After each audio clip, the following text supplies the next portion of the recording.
Waktunya kita membuka wawasan untuk mendorong kesetaraan serta menghapus stigma dan diskriminasi berbasis gender. Dialog Pengarus Utama Gender. Segera Anda dengarkan Dialog Pengarus Utamaan Gender. Dialog Pengarus Utamaan Gender. Di Dialog Pengarus Utamaan Gender siang hari ini kita akan berbincang-bincang pendengar ya, bagaimana menghadapi anak yang tantrum begitu ya, strategi menghadapi anak tantrum di usia dini. Nanti bersama narasumber kita yang sudah hadir di studio Pro 1 Palembang, kanal informasi dan inspirasi. Jadi berbicara mengenai anak-anak yang tantrum ini, kita tahu bahwa anak tantrum itu kan adalah emosi yang ditunjukkan ya dengan perilaku seperti menangis keras, berteriak, bahkan kalau kita misalnya ke mall tuh ya ada anak yang suka guling-guling, ngamuk-ngamuk gitu ya, lempar-lempar barang. Nah, ini nih anak-anak yang masuk kategori tantrum tuh yang seperti itulah yang sering kita lihat gitu ya, terutama yang di usianya balita. Jadi mereka itu mengekspresikan marah, kecewa, bahkan mungkin ada sesuatu yang tidak bisa tersampaikan ya, tidak bisa dikomunikasikan kepada orang di lingkungannya, makanya itulah cara mereka mengekspresikannya. Jadi kita harus bagaimana nih pendengarnya. Nah, makanya di sini kita akan bahas bersama narasumber yang sudah hadir di studio Pro 1 Palembang. Saya sapa dulu, ada Ketua Umum Alpin Sumsel, Ibu Eni Gusita. Selamat siang. Assalamualaikum. Waalaikumsalam warahmatullahi wabarakatuh. Selamat siang semuanya.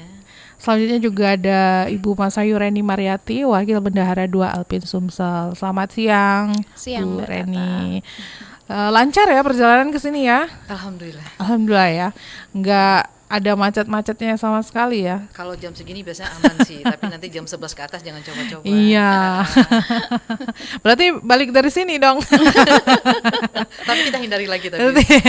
Lewat jalan tikus kalau kata orang tuh ya. Betul. Tapi sekarang jalan tikus juga udah ikut-ikutan rame ya. Jadi kita bingung mau lewat mana.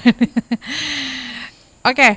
Nah, jadi ngomongin soal anak-anak tantrum di usia dini, bagaimana kita menghadapinya. Saya mau ingatkan kembali dulu nih kepada pendengar. Ini kan narasumber saya ini kan dari Alpin Sumsel. Ya, Aliansi Perempuan Peduli Indonesia. Aliansi Perempuan Peduli Indonesia. Oke. Jadi ini pendengar, nanti buat yang mau tanya-tanya boleh, nanya organisasinya juga boleh. Ini organisasi apa komunitas sih, Mbak? Organisasi ya. Betul. Organisasinya boleh, terus nanyain soal apa yang mau kita bahas juga boleh banget ya. Jadi di sini ada Ibu Eni dan juga Ibu Reni ya. Eni dan Reni. Oke deh. Jadi kalau ngomongin soal anak tantrum nih, sebenarnya anak tantrum tuh normal nggak sih? Ya, gimana? Langsung aja nih ya. Iya. Ya. Sebenarnya kita. Tapi izin nih Bu Eni, Iya. mic-nya dimajuin lagi Oh, gitu. aja. Tarik. Nah, ngomongnya dekat-dekat ke mic-nya Bu, biar suaranya kedengar. Oke, siap. Nah, Ini oke ya, udah ya. Oke. Baik, seperti apa kata Mbak Tata tadi ya, tantrum itu adalah luapan emosi ya, anak-anak usia dini, di mana mereka perilakunya agak sedikit keras, mereka berguling-guling, teriak keras-keras, mungkin ada yang menggigit, mendorong, tapi itu semua karena kondisi perkembangan mereka yang belum maksimal, Mbak Tata. Jadi tantrum ini normal, sebetulnya normal, tapi jangan orang tua jangan dianggap sepele, tapi karena itu tantrum itu merupakan bagian dari mereka untuk menarik perhatian. Ada kalanya mereka itu melegalkan keinginan mereka untuk dipenuhi gitu, Mbak Tata. Jadi normal sih, tapi kita lihat kondisinya berlangsungnya sampai kapan gitu. Kalau misalnya tantrumnya itu 15 atau 30 menit itu masih normal sih gitu. Iya. Tapi kalau udah frekuensinya udah lebih dari situ ya kita harus cari penyebabnya, kemudian kita harus cari orang yang profesional lagi di bidang itu. Iya. Tapi sejauh ini pernah menghadapi anak yang tantrum langsung di depan mata gitu? Ada kebetulan keponakan lah ya. Ada juga yang begitu ya, kita otomatis ya kita tenangkan lah ya, kita ambil, kita peluk dengan kasih sayang gitu. Karena anak-anak yang kena tantrum itu nggak bisa kita abaikan, tapi ada yang orang tua membiarkan saja sampai mereka capek gitu, itu ada juga. Tapi itu sebenarnya salah satu trik juga sih. Jangan sampai mereka tadi tantrum ini dijadikan mereka untuk melegalkan apa yang mereka inginkan. Senjata gitu Senjata ya. mereka untuk menguasai situasi itu. Oke. Apa tuh? Oh nanti. Oke. Bukan, bagian nomor 2 yang ngadepin anak dengan membiarkan kalau dia tantrum. Iya, Oh, ada iya. juga Biar yang aja. begitu. Jadi karena nggak semua yang kita mau tuh harus dapat saat itu juga. Iya. Oke, jadi ya udah monggo aja, mau nangis nangis aja ya, Iya. selama tidak membahayakan dirinya Betul, ya. betul sekali. Oke. Jadi kalau dia mau terjun dari lantai atas ke Iya, bawah itu makanya kan kita harus perhatikan ekstrim juga itu. nih. ekstrim banget ya. Oke, tapi memang berarti tantrum itu normal ya, walaupun Normal, memang iya. tantrum itu kadang-kadang emang mengganggu ya, kayak kita jadinya kan nggak nyaman gitu kan ya. Iya, betul. Tapi bukan berarti ya kita sebagai orang tua juga membiarkan seperti apa yang disampaikan Bu Eni tadi, jangan melegalkan, menormalisasikan. Nanti dia mau Kondisi. minta mainan Dengan cara begitu. dengan cara Iya, begitu. betul. Gue tantrum aja dalam hatinya kan. Iya, betul, Atau Mbak. juga guling-guling langsung ini Dikabulin. ya. Oke. Nah, jadi berarti ada usia batasannya nih anak-anak tantrum ini, mulai dari berapa sampai berapa? Gimana Mbak Rini atau saya? Mbak ini aja silakan. Oke, jadi batasan itu Kayaknya anggota takut nih sama ketua.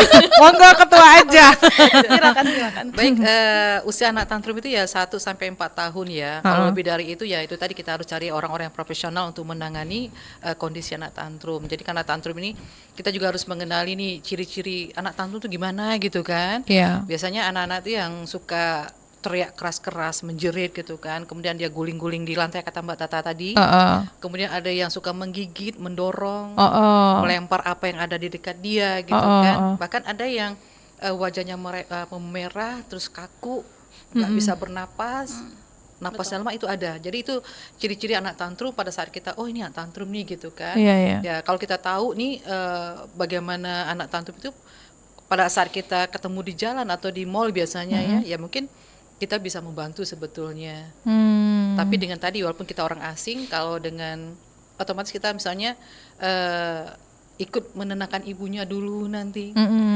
Karena anak otomatis kan karena orang asing mungkin dia agak ini, tapi biasanya yang sering saya lihat di katakanlah di mall di mana-mana ibunya itu kepancing biasanya. Oh iya. Iya. Karena memang usia 1 sampai 4 tahun itu perkembangan sosialnya, emosional, bahasanya itu kan belum maksimal. Jadi kesulitan bagi mereka untuk mengkomunikasikan lah apa keinginan mereka kepada orang tuanya. Oke, baiklah kalau begitu. Nah, silakan aja pendengar buat yang mau tanya-tanya, silakan ya di 0711369977, 082179279090, atau Anda langsung bisa ke akun YouTube RRI Pro 1 Palembang dan aplikasi RRI Digital.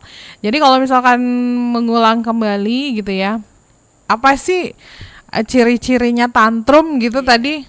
Apa aja nih, Bu? Suka teriak-teriak, menangisnya keras, nangis ya, keras, berguling-guling, melempar, bahkan cenderung apa ya agak ekstrim menggigit gitu kan. Itu yang kita, tapi ada kalanya mereka juga dari fisik mereka ya kaku, marah gitu kan, yang sesak napas. Nah, itu kita waspadai, jangan sampai mereka dengan sesak napas jadi timbul yang penyakit lain gitu kan. Itu ciri-cirinya memang yang sering kita lihat lah, yang sulit ditenangkan, maunya sendiri, itu tantrum itu. Oke. Jadi kalau anak-anak tantrum ini sebenarnya dia ada secara apa ya? Pas udah gede aja, maksudnya udah dia lahir di muka bumi, atau jangan-jangan udah Pengaruh dari hamil. iya, pengaruh dari Silakan hamil Mbak gitu Eni Mbak deh. Eni. Biasanya sih kalau ibunya di waktu hamil emosian, emang kan hormon hamil nih lain-lain ya. Iya, iya. Ada yang tiba-tiba mendadak emosian, yang mellow. Rata-rata emosi yang tidak terkendali itu nyalur ke anak biasanya. Oh, Betul gitu. sekali, iya. Nyalur ke anak. Yang seperti itu yang bikin anak jadi nggak bisa ngelola emosi dia. Nah, kalau kejadian pengalaman saya sendiri ya, kalau anak tantrum masih batas normal, kita wajarin aja. Tapi kalau sudah sampai akhirnya dia guling-gulingan di mall, di pinggir rak mainan gitu ya, saya tinggalin, tapi saya intip. Kelar belum nih, belum dia nangis ya. Nah, setelah kalau dia udah bingung, mana mama ya, kemana, baru saya deketin. Terus konsepnya mendekati anak tuh kita harus sepantaran dengan dia. Jadi kita harus duduk dan ngomong, kenapa, anak mama mau apa gitu. Ditanya dulu maunya apa, kenapa. Nah, kalau misalnya dia butuhnya apa, dia pengennya apa, kita jawab. Kalau misalnya untuk apa, nak? Memang anak mama perlu apa, ini bisa buat apa? Ditanya apa kepentingannya, apa ini. Jadi diajarkan dari kecil bisa berargumentasi gitu. Jangan apa-apa dikit-dikit harus diselesaikan dengan nangis, dengan ngamuk. Dia harus ngomong, "Mah, aku pengen ini karena ini, Mah." Bisa ini, nah gitu. Diusahakan pendekatan dengan anak. Jadi jangan pokoknya semua selesai dengan tangisan, nggak ada itu. Harus selesai dengan ngobrol kalau saya. Oh gitu. Dan jangan sekali-sekali anak tantrum itu pada saat mereka berperilaku di tempat umum ya, yang pertama tidak boleh dimarahin ya, dibentak-bentak di umum itu tambah jadi tantrumnya. Iya. Jadi itu salah satu yang harus dihindari sebagai orang tua yang mengalami tantrum anaknya dia. Oke, baiklah kalau gitu. Nah ini pembelajaran ya pendengar ya, apalagi kalau misalkan sekarang notabene Anda itu kebingungan gitu kan ya. Bagaimana nih tiba-tiba dihadapi sama kelakuan anak-anak yang suka tantrum kayak gini. Jadi ini kita tahu begitu ya. Baiklah kalau begitu. Nah kita break dulu ya Bu Ibu, nanti kita lanjutkan kembali perbincangan kita. Jadi pendengar jangan kemana-mana, jangan lupa untuk tanya langsung nanti ya. Kita masih di pengaruh utamaan gender, strategi menghadapi anak tantrum di usia dini. Masih bersama narasumber kita, Ketua Umum Alpin Sumsel, Ibu Eni Gusita, dan juga Wakil Bendahara 2 Alpin Sumsel, Mas Ayu Reni Mariati. Tetaplah bersama kami di Pro 1 Palembang, kanal informasi dan inspirasi.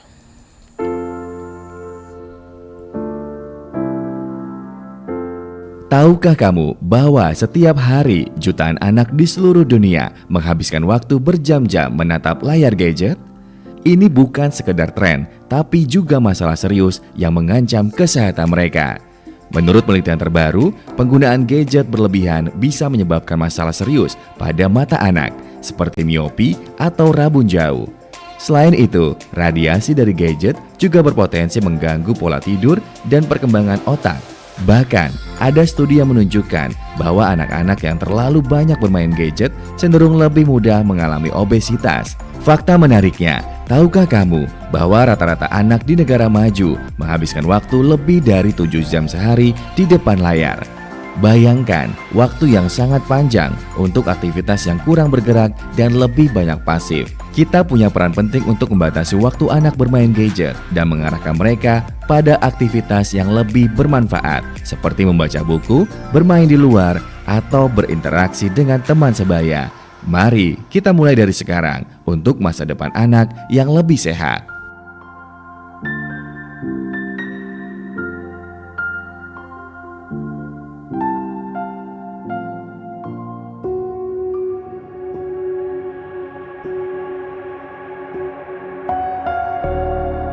Kilau Pancasila, refleksi dan implementasi Pancasila untuk anak negeri. Saudara dan saudari yang saya kasihi, simbol dari sila kelima, keadilan sosial adalah padi dan kapas. Ini tentu bermakna bangsa Indonesia itu harus sejahtera, harus makmur. Dan yang sejahtera serta makmur ini juga harus meliputi semua pihak, bukan cuma segelintir orang. Tentu keadilan tidak mesti berarti kesamarataan. Keadilan ini bicara tentang proporsionalitas. Tetapi berapapun jatah dan bagian dari masing-masing pihak, berkaitan dengan kemakmuran dan kesejahteraan ini, ya orang harus sejahtera dan makmur, harus ada di atas limit kemiskinan. Saudara dan saudari yang saya kasihi, tentu ini visi yang luhur yang hanya bisa terjadi jika sila pertama hingga sila keempat ini dilaksanakan. Dalam konteks negara bangsa, keadilan sosial yang mengejawantah di dalam kehidupan yang kemah ripah roh jinawi tata tantem ketara harja berakar pada keputusan politik yang benar, berakar kepada kebijakan yang tepat, yang selaras, dan yang bisa mengambil keputusan seperti itu tentu saja orang yang berketuhanan, berkemanusiaan, punya semangat persatuan karena melampaui egonya, dan hidup dipimpin oleh hikmat kebijaksanaan. Ini sekali lagi visi yang luhur dari Pancasila. Tentu tidak gampang untuk mewujudkan hal ini, tapi karena itulah maka kita harus berjuang. Sungguh sebuah anugerah bangsa kita diwarisi Pancasila. Biarlah Pancasila ini berkilau menerangi negeri kita. Kilau Pancasila, persembahan RRI dan Pusaka Indonesia. Pro 1, kanal informasi dan inspirasi.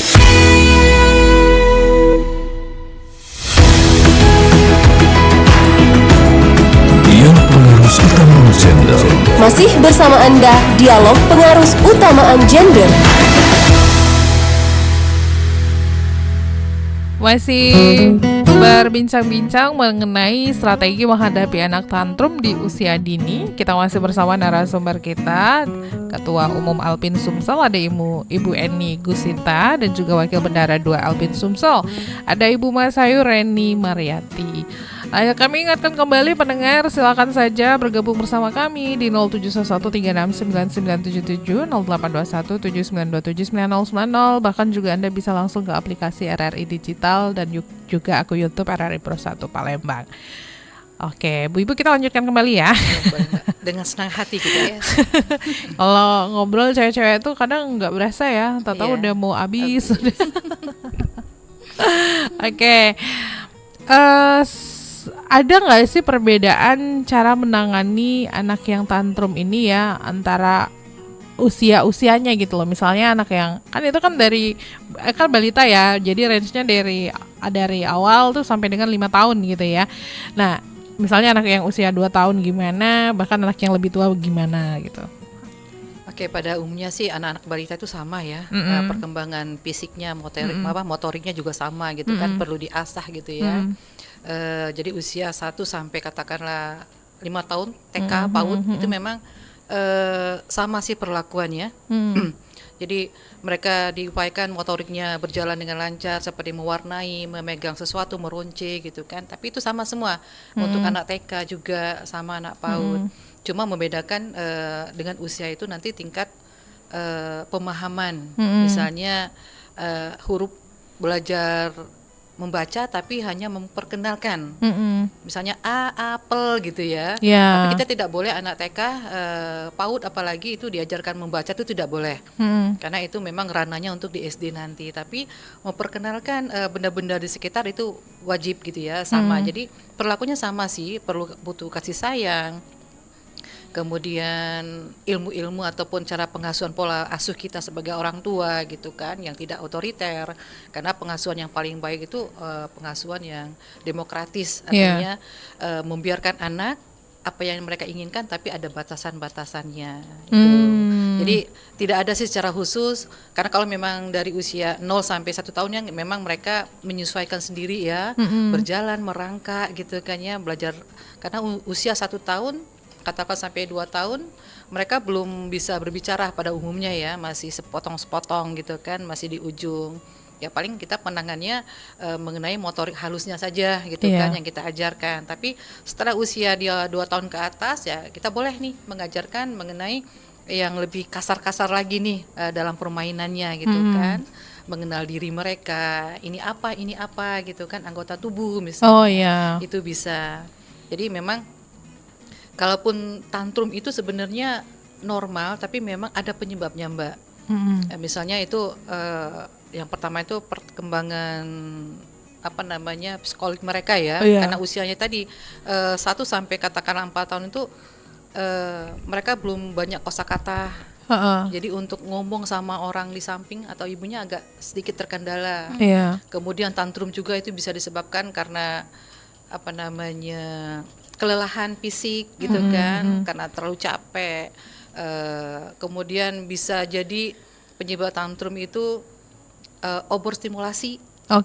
Ya, dimana sekarang ini kan banyak orang tua yang pengen anaknya cepet dipompa gitu ya, cepet pinter, bisa semua. Tapi jangan salah, overstimulasi itu bisa merangsang mereka jadi tantrum. Karena mereka capek lelah, jadinya rewel gitu. Benar. Itu juga tidak, hati-hati nih pada ibu-ibu muda yang pengen anaknya super power tapi nanti kebablasan. Ya, jadi harus diperhatikan. Kayak segala sesuatunya tuh belum pada tempatnya, waktunya ya. Betul. Jadi dipaksa gitu ya. Makanya kayak berontak ya jiwanya tuh ya. Nggak dipaksa aja kadang anak-anak tuh suka berontak ya, apalagi misalnya dipaksa-paksa ya. Yang banyak gitu kan. Benar-benar. Nah, jadi cara terbaiknya tadi untuk merespon tantrum anak tanpa memperburuk situasi itu yang seperti gimana? Ya harusnya ya kita tetap tenang juga, harus jangan dia marah-marah kita panik gitu. Iya. kasih ruang mereka mau mengekspresikan mau apa yang mau mereka sampaikan gitu. Jangan sampai dianya marah terus kita ikut marah juga. Ya hasilnya sama-sama nggak ketemu. Makanya anak jadi nggak betah di rumah. Kalau yang udah dewasa akhirnya nggak mau di rumah, mama ngebetein mama gitu. Selalu ada gitu bahasa anak-anak sekarang. Padahal kalau kita telisik dari segi agama sudah diajarkan sebenarnya di Al-Imran ayat 159 bahwa kalau kita dengan anak itu nggak boleh kita kasar. Semakin kita kasar semakin jauh anak. Semakin jauh. Bukannya kita kasar, kita marahin anak nurut. Oke, mungkin di depan kita nurut, di dalam kita nggak tahu hati dia kayak mana di dalamnya. Betul. Bisa jadi justru emosi yang terpendam itu yang next akan meledak, yang jadi tantrum luar biasa. Itu kejadian kan waktu dulu tuh ada anak yang minta beliin motor sama ibunya, nggak diturutin, dibakar rumahnya. Iya, benar. Itu mungkin penumpukan ya, akumulasi kali ya dari udah kecil. ditimbun lama banget. Akhirnya meledak ya, Mbak ya. Jadi memang kita menghadapi anak tantrum itu, apa kata Mbak Ren itu ya, memang harus sabar ya, tenang menghadapinya. Bila perlu kita alihkan dari apa yang menjadi pokok mereka ngamuknya itu ya. Validasi kata Mbak Deni tadi, Mbak Reni kenapa gitu kan, apa sih maunya, mau dibeliin itu. Tapi memang kata Mbak Deni harus kita kasih pemahaman ya. Betul. Pemahaman, jangan sampai kita melarang tapi nggak jelas gitu. Benar. Karena anak tantrum itu kan pada intinya mereka butuh perhatian nih sebetulnya. Iya, ingin minta perhatian, ingin apa yang dia inginkan itu tercapai. Makanya mereka tantrum sebetulnya. Ini kata Om Preman ini calak caknya tuh ya. Calak ya. Calak. Tapi memang tidak dibiarkan, karena kalau dibiarkan akan menghambat perkembangan mereka di kedepannya nanti. Nah tapi abis tantrum tuh terbitlah tenang ya. Nah gimana nih? Jadi kayak kita harus mengelola emosinya juga gitu kan ya. Ya kita itu tadi kalau misalnya kondisinya di mall misal ya, kita kembali ke mall, ya mungkin kita peluk dulu deh, kita peluk anak itu, kemudian ya kita jauhkan dari yang tempat berbahaya ya. Karena memang ada yang mungkin tidak terkendali tantrumnya, yang dia bisa membenturkan kepalanya misalnya, itu kan kita tidak biarkan lah ya. Kemudian dengan dialihkan kepada ibu-ibu nih yang biasa anaknya tantrum ke mall, bawa sesuatu deh yang biasa kesukaan dia di rumah. Misalnya ada buku cerita ataupun mainan, Ya kita bawa itu pada saat dia merasa sudah boring, udah merasa apa ya, bete ya kata anak sekarang Iya. ini, udah kita kasih ini mainannya, ini bukunya ya kayak mana kita seperti di rumah lah Iya, katanya. iya. Dialihkan Iya. perhatiannya. Jangan fokus di situ aja Betul. gitu. Jadi Oh. ada memang trik-trik, tapi yang pasti tadi kita jangan terpancing emosi. Karena kita malu nih dilihat orang banyak, ya cuek aja dengan orang. Emang Iya, orang iya. bisa ngebantu gitu Iya, kan. iya. Yang penting kita dengan anak kita gitu loh. Benar.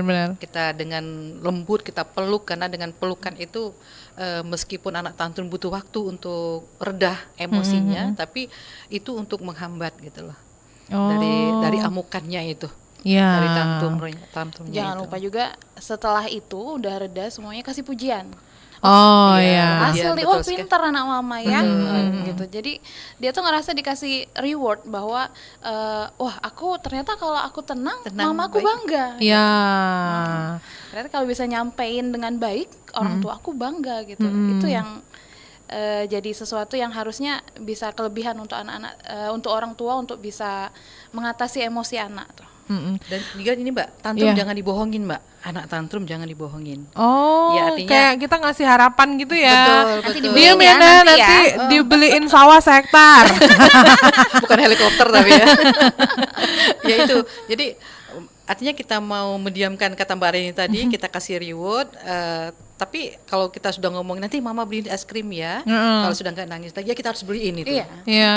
Jangan reward kosong. Jangan reward kosong. Oh, iya. Oke. Tapi dengan cara batasan ya, jangan sampai setiap mau pergi es krim gitu kan.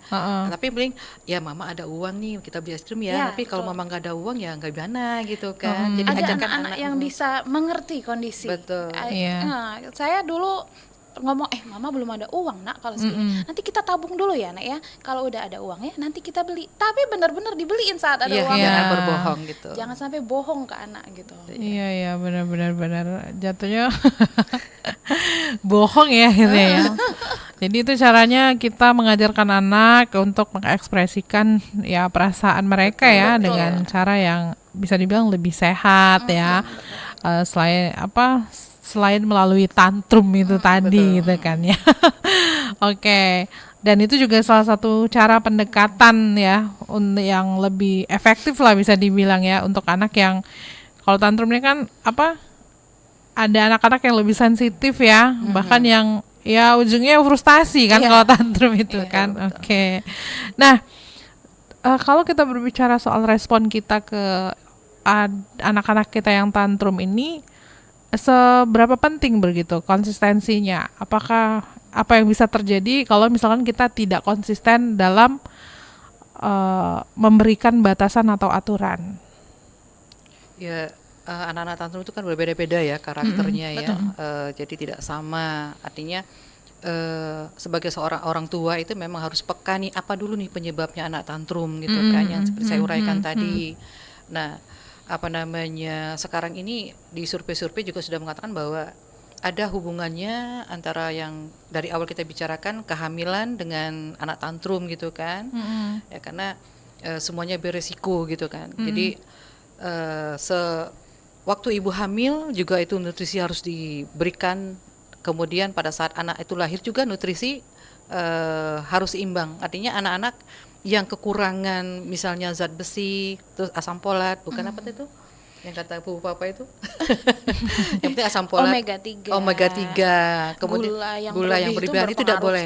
Iya. Nah, itu jadi anak-anak memang dari segi nutrisi harus diperhatikan supaya kita menghindari anak tantrum itu. Jadi mungkin sekali-sekali kita mendapati anak kita tantrum nih, tapi jangan dibiarkan. Kita harus tahu nih apa penyebabnya, apa yang mesti kita harus lakukan supaya anak. Jadi tadi dari segi nutrisinya kita harus perhatikan, karena kekurangan yang nutrisi yang seperti saya bicarakan tadi ya itu mengganggu perkembangan otaknya, kemudian perkembangan sarafnya gitu kan, untuk fisiknya juga terganggu. Nah itu salah satu dari usaha kita untuk supaya anak kita tidak tantrum. Betul. Karena tantrum bisa hilang kok.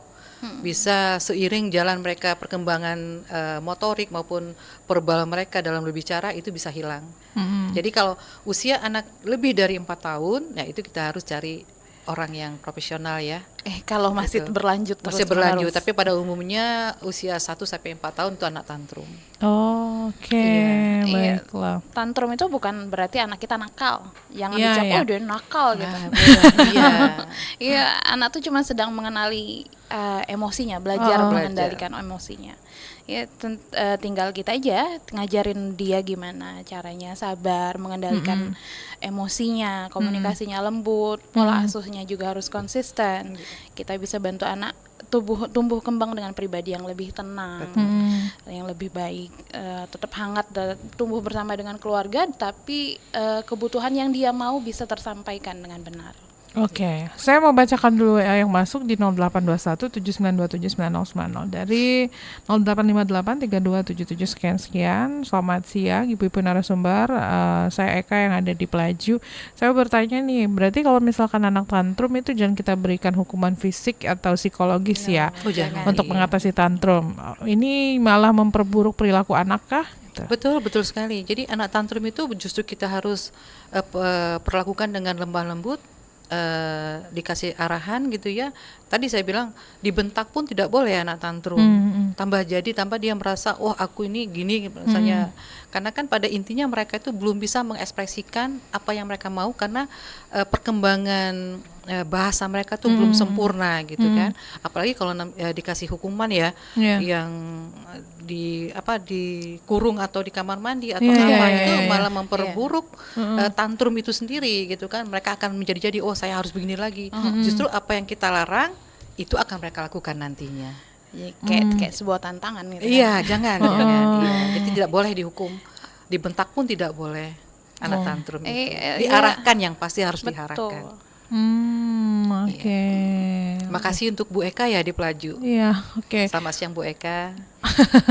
Mbak ini ada yang mau ditambahkan? Kalau balik lagi bahwa Allah pun sendiri udah nyuruh gitu loh ya di Ali Imran ayat 159 tuh rahmat Allah tuh ya kalian tuh harus berlaku lemah lembut gitu. Sekiranya engkau bersikap kasar lagi berhati kasar tentulah mereka akan menjauh dari sekeliling.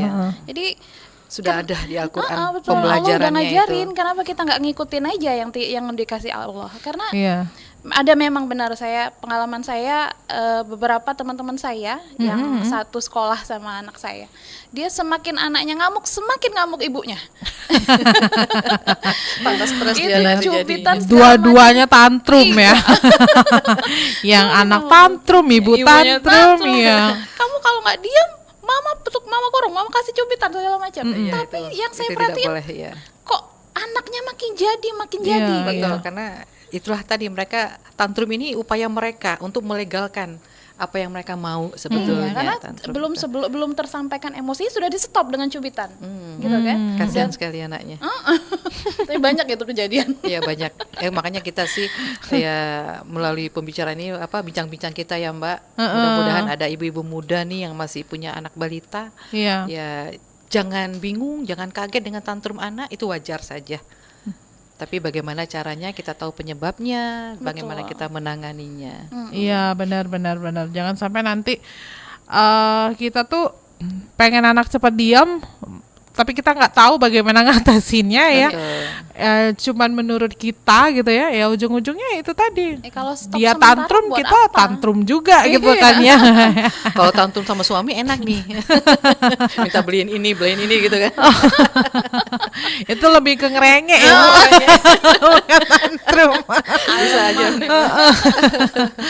Oke lah kalau begitu. Nah, jangan kemana-mana, kita break lagi dulu. Jadi nanti saya masih akan bacakan lagi pertanyaan yang masuk di 0821 7927 9090 masih di Pengaruh Utamaan Gender. Sayang, bentar lagi kita anniversary nih. Aku jadi inget betapa gigihnya perjuangan aku buat dapetin kamu. Lebay kamu. Perjuangan Bung Tomo dan kawan-kawan jauh lebih gigih dari kamu. Bung Tomo siapa? Kamu selingkuh ya? Hadeh. Gini nih, kalau sekolah cuma sampai gerbang doang. Bung Tomo itu salah satu pahlawan bangsa.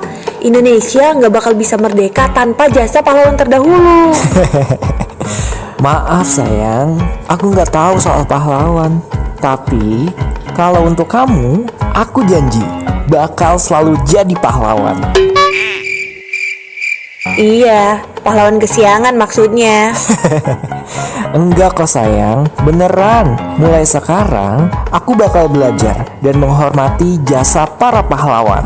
Kan aku mau jadi penerus bangsa yang baik. Bisa aja kamu. Bangsa yang besar adalah bangsa yang menghormati jasa pahlawannya. Ini menjadi latar belakang ditetapkannya 10 November menjadi Hari Pahlawan. 25 Oktober 1945, sekutu di bawah pimpinan Brigadir Aubertin Walter Southern Malabi tiba di kota Surabaya. 26 Oktober 1945, pimpinan Indonesia dan sekutu menyepakati perjanjian yang salah satu isinya yaitu melucuti senjata tentara Jepang. Namun di malam hari, sekutu mengingkari perjanjian dengan menyerbu penjara Kalisosok dan membebaskan tentara Belanda yang ditawan pasukan Indonesia. 27 Oktober 1945, pesawat Dakota milik Inggris melintas dari Jakarta, menyebarkan selebaran di atas kota Surabaya yang berisi paksaan kepada tentara dan milisi Indonesia untuk menyerahkan senjata mereka. 28 Oktober 1945, serangan terhadap tentara Inggris dilancarkan di Surabaya dan menewaskan sekitar 200 prajurit. 30 Oktober 1945, Malabi R.C. Smith tewas, diduga disebabkan oleh ledakan granat. 31 Oktober 1945, sekutu meminta pertanggungjawaban Indonesia atas tewasnya Malabi. Letnan Jenderal Chris Thyssen memperingatkan rakyat Surabaya untuk menyerah. 9 November 1945, Inggris mengeluarkan ultimatum berupa ancaman akan menggempur kota Surabaya dari darat, laut, dan udara. Ultimatum Inggris tidak diindahkan oleh rakyat Surabaya. 10 November 1945, meletuslah pertempuran antara tentara Indonesia dengan tentara Inggris di kota Surabaya. Terjadi pertempuran selama 1 bulan berturut-turut. 28 November 1945, pertempuran terakhir terjadi di Gunung Sari. Namun perlawanan secara sporadik masih dilakukan. Setahun berselang, 10 November 1946, Presiden Soekarno menetapkan tanggal 10 November sebagai Hari Pahlawan untuk mengenang jasa-jasa pahlawan Indonesia melawan sekutu di Surabaya.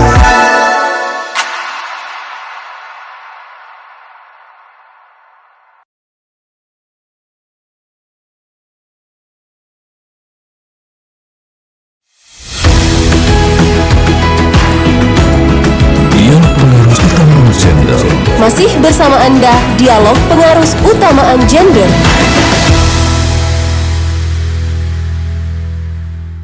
Masih di Pengarus Utamaan Gender, pendengar, masih bersama narasumber kita. Ada Ketua Umum Alpin Sumsel, Ibu Eni Gusita, dan juga Wakil Bendahara 2 Alpin Sumsel, Ibu Masayu Reni Mariati.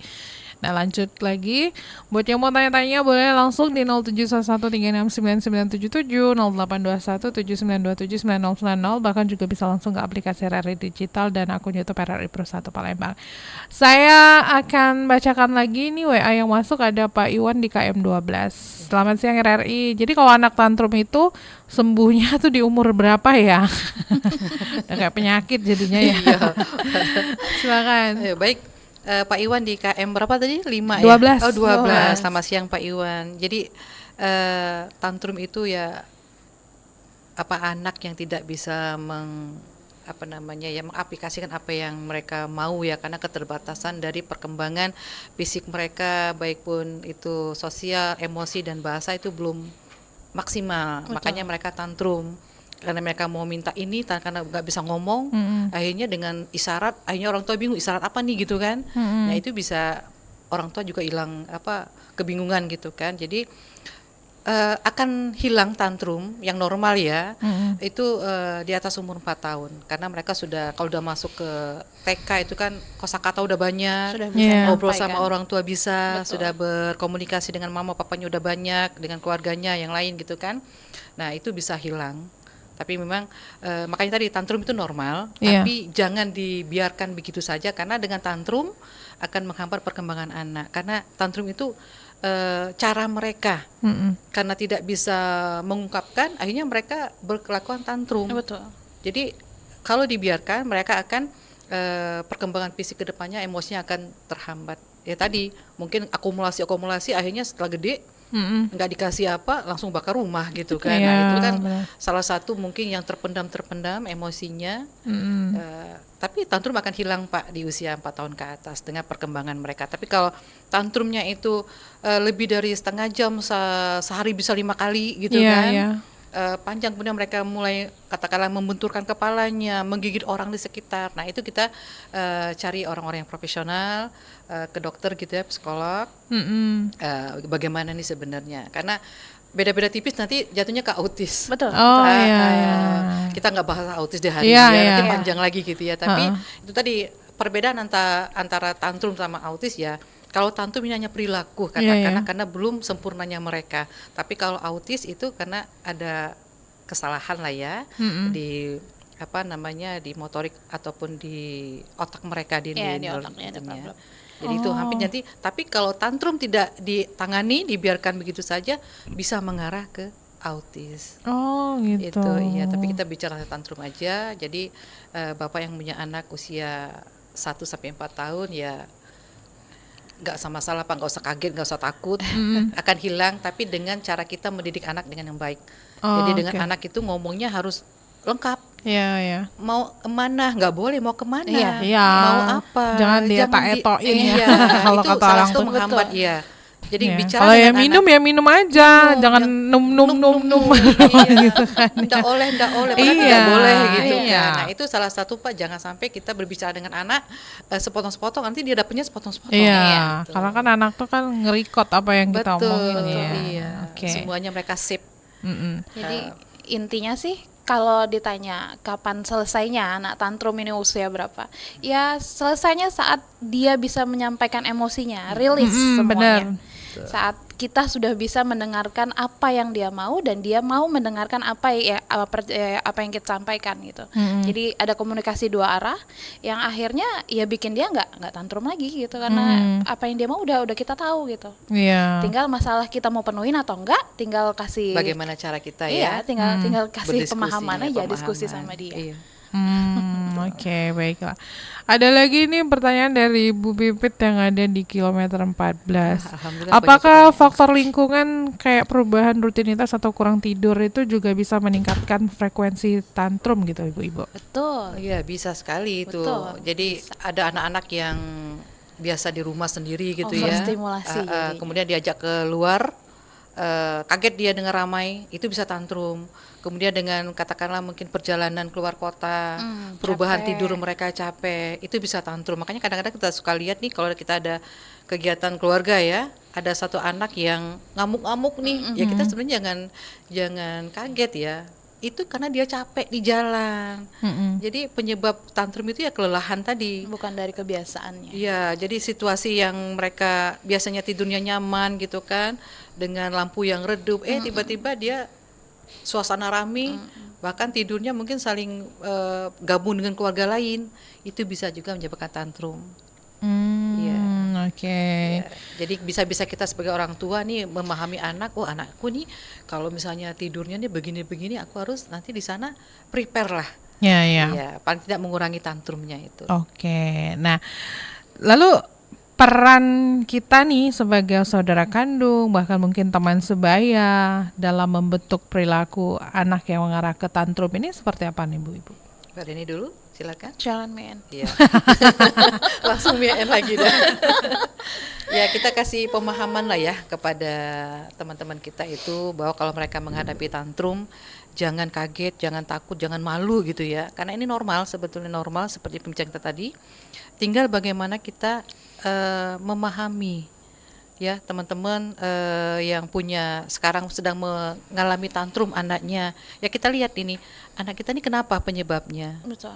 Bisa dari tadi katakanlah rutinitas yang berbeda itu bisa, kemudian penyebabnya lagi lapar gitu ya, karena dia belum bisa ngomong, dia lapar, akhirnya ya aku nangis aja gitu kan.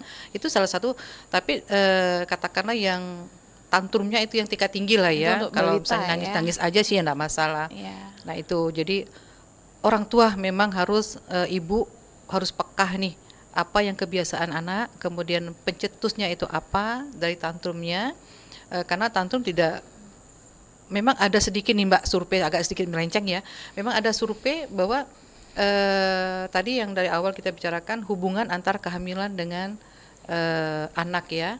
Nah, untuk sementara ini karena itu sudah terjadi, kita nggak mungkin hamil, mungkin yang kedua nanti gitu kan. Tapi untuk nutrisinya perbaikin gitu kan, makannya yang cukup, 4 sehat yang sempurna untuk anak-anak. Jadi dengan perlakuan kita kepada anak sesuai dengan fitrah mereka yang memang perlu diayomi gitu ya, diasuh dengan kasih sayang, baik pun makanannya juga diperhatikan, insya Allah sih tantrum bisa diatasi dari awal sekali. Oke, baiklah kalau begitu. Nah, terakhir nih ada pertanyaan juga, ada pengaruh besar nggak dari media, misalnya kayak televisi, gadget dalam memicu tantrum pada anak usia dini ini? Ada sih banyak ya, katakanlah gadget lah ya. Jadi anak-anak yang terbiasa pegang gadget itu mereka fokus ya. Biasanya anak yang suka tantrum itu mereka pegang gadget dia sendiri, akhirnya komunikasi tidak ada sama sekitarnya. Nah itu tambah memperburuk di mana mereka sendiri belum mampu untuk berkomunikasi. Betul. Jadi dengan pegang gadget setiap hari ya hanya itu yang dia lihat. Artinya komunikasi dengan ibu, ayah itu tidak ada. Tambah memperburuk keadaan tantrum itu. Jadi jangan coba-cobalah kita kasih gadget yang memang untuk mendiamkan misalnya, karena salah satu juga gadget itu pengaruh dari bentuk tubuhnya nanti, karena selalu pegang gini melengkung, yang tadinya mereka harus tegak berdiri, jadi itu, jadi kelelahan matanya dengan sinar birunya, jadi memacu untuk kerusakan mata, tadi ada di iklan tadi ya, itu benar sekali. Kemudian dengan sibuk pakai HP pagi sampai siang gitu, pada malam hari mereka nggak bisa tidur lagi, karena sudah terkena radiasi dari ini tadi. Malam tidak bisa tidur, akhirnya pagi siangnya tantrum, ngamuk. Alasannya kurang tidur, padahal kenapa kurang tidur? Karena dibuat sendiri. Ya karena gadget, gadget akhirnya tidak boleh lah. Oke, baiklah. Sebenarnya tidak harga mati lah gadget ya, banyak yang positifnya, tapi dengan tanda petik harus dengan pengawasan orang tua. Iya, banyak kasus yang terjadi karena kecanduan gadget, akhirnya anak-anak ini jadi kemampuan bicaranya nggak bagus. Betul, itu semakin nggak bagus bicaranya, semakin tambah susah dia menyampaikan emosinya ke kita. Itu mengarah ke autis nanti. Benar. Oke. Nah, ini nggak berasa kan? Harinya mau jam 11. Nah, sebelum kita akhiri, apa yang mau disampaikan nih Bu Ketum dan Wakil Bendahara, silakan. Baik, nanti mungkin Mbak Reni tambahin ya. Pertama-tama kita kalau memang mengalami tantrum ya pada anak, kita jangan kaget, jangan takut, jangan malu, tapi kita pahami dulu apa itu penyebab tantrum, apa dia kelelahan fisik, tidak nyaman gitu kan, karena perkembangan dari motorik mereka, baik itu bahasa, emosi itu mereka belum bisa mengontrol dari komunikasi mereka dengan orang lain. Dan kemudian dengan tantrum kita mengajarkan kita untuk selalu sabar, kemudian lemah lembut lah memperlakukan anak kita, karena memang dalam Islam sebenarnya tantrum ini sebagai ujian lah ya, ujian kita dalam bagaimana cara mengasuh anak, pola yang bagus lah. Ya mungkin silakan Mbak Reni mau nambahin? Ya, pesan saya ya sebagai orang tua, kita harus mengenali anak kita itu bagaimana cara dia menyampaikan emosinya. Jadi kan anak itu sebagai teman, jangan seperti atasan ke bawahan, semuanya harus mendengar kita. Jadi ajak anak-anak sharing supaya kita tahu dia maunya gimana. Gitu aja sih, insya Allah. Kalau komunikasi bagus semuanya aman. Semua aman. Oke lah, baiklah kalau begitu. Kalau misalnya komunikasinya bagus, semuanya aman ya. Kayaknya itu bukan terjadi ke anak-anak aja ya, pada siapapun juga. Kalau misalkan komunikasi bagus juga semuanya akan baik-baik aja ya. Betul, Oke, baiklah kalau begitu. Oke, kalau begitu terima kasih banyak kedua narasumber sudah sharing ya bersama RRI Pro 1 Palembang di kesempatan hari ini. Mudah-mudahan kita akan ketemu lagi di lain kesempatan dengan pembahasan yang berbeda. Terima kasih Ibu Ketua Umum Alpin Sumsel Bu Eni Gusita. Sama Mbak. Ibu Masayu Reni Mariati, Wakil Bendahara 2 Alpin Sumsel, terima kasih juga. Selamat melanjutkan aktivitas kembali. Assalamualaikum warahmatullahi wabarakatuh. Waalaikumsalam warahmatullahi wabarakatuh. Pendengar, kita baru saja berbincang-bincang di pengaruh utamaan gender, strategi menghadapi anak tantrum di usia dini bersama rekan-rekan dari Alpin Sumsel ya. Selanjutnya kami ajak Anda untuk menyimak informasi olahraga lewat berita olahraga bersama RRI Pro 3. Jangan kemana-mana.